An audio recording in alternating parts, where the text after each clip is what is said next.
Hello everyone. তো সবার প্রথমে সকলকে জানাই হ্যাপি হোলি।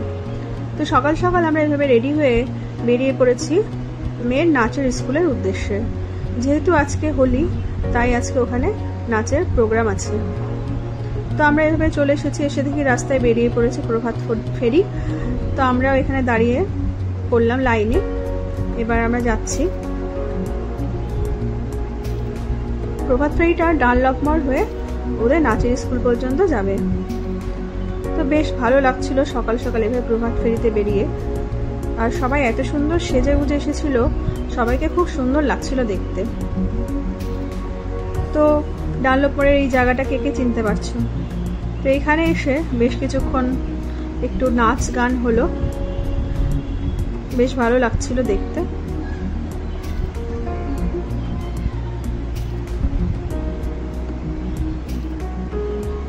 প্রতিবারই এরকম প্রভাত ফেরি বের হয় আমাদের নাচের স্কুল থেকে। তো এখানে কিছুক্ষণ দাঁড়িয়ে থেকে নাচ করার পরে তারপরে আবার আমরা ধীরে ধীরে এগিয়ে চললাম নাচের স্কুলের দিকে।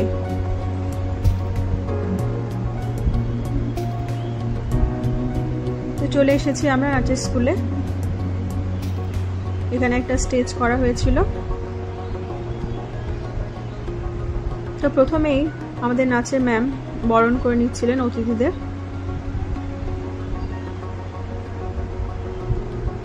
তারপরে শুরু হয়ে গেল আমাদের অনুষ্ঠান।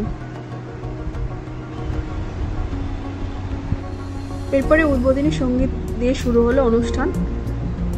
তারপরে একে একে সবার নাচ শুরু হলো।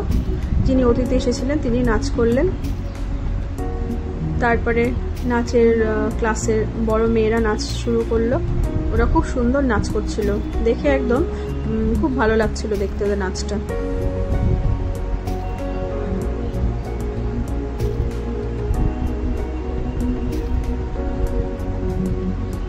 তো দোলের দিন এরকম প্রোগ্রাম হলে খুব ভালোই লাগে, আমাদের ছোটবেলার কথা মনে পড়ে যায়। তো তারপরে আমাদের মেয়েদের নাচ শুরু হলো।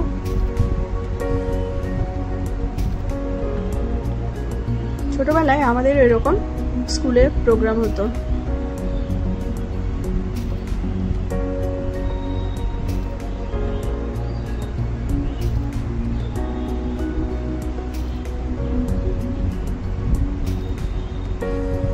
তারপর একে একে ম্যাডামদের নাচ, তারপরে অন্যান্য গ্রুপের নাচ, এছাড়াও এখানে বাইরে থেকে অন্য নাচের স্কুলের মেয়েরাও এসেছিল পারফরমেন্স করতে।